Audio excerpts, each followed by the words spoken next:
to Storyology Kids. ये कहानी एक छोटी बच्ची एलिस की है जो एक दिन दरिया के किनारे अपनी बहन के साथ बैठी उकता रही थी। अचानक उसकी नज़र एक अजीबोगरीब सफ़ेद खरगोश पर पड़ी जिसने वास्केट पहनी हुई थी और अपनी घड़ी निकालकर बार बार कह रहा था, हाय मुझे बहुत देर हो रही है। एलिस तजस्सुस के मारे उस खरगोश के पीछे भागी और एक बड़े से सुराग यानी रैबिट होल में कूद गई। वो काफी देर तक नीचे गिरती रही और आखिरकार एक ऐसी दुनिया में पहुंच गई जहां सब कुछ जादुई और अजीब था।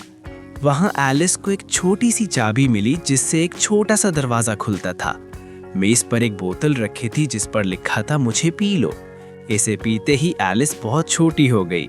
फिर उसे एक केक मिला जिस पर लिखा था, मुझे खा लो। इसे खाते ही वो इतनी लंबी हो गई कि उसका सर छत से जा लगा।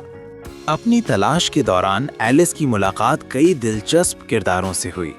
चेशायर कैट, एक ऐसी जादुई बिल्ली जो गायब हो जाती थी और सिर्फ उसकी शरारती मुस्कुराहट हवा में बाकी रह जाती।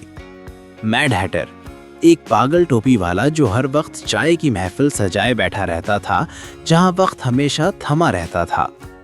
कैटरपिलर, एक सुंडी जो हुक्का पी रही थी और उसने एलिस को खुद पर काबू पाने का मशवरा दिया।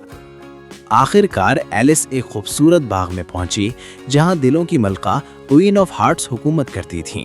मलका बहुत गुस्सीले मिजाज की थीं और जरा सी बात पर हुक्म देती, इसका सर कलम कर दो। वहां ताश के पत्ते सिपाहियों की तरह काम कर रहे थे। जब मलका ने एलिस पर मुकदमा चलाया और उसे सजा देने की कोशिश की तो एलिस बिल्कुल न डरी। उसने कहा, तुम सब तो महज ताश के पत्ते हो।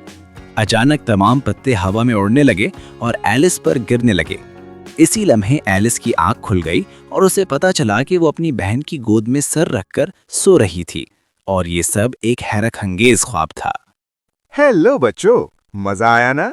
तो फिर जल्दी से लाइक करें, दोस्तों के साथ शेयर करें और सब्सक्राइब भी जरूर, ताकि अगली कहानी सबसे पहले आप देखें।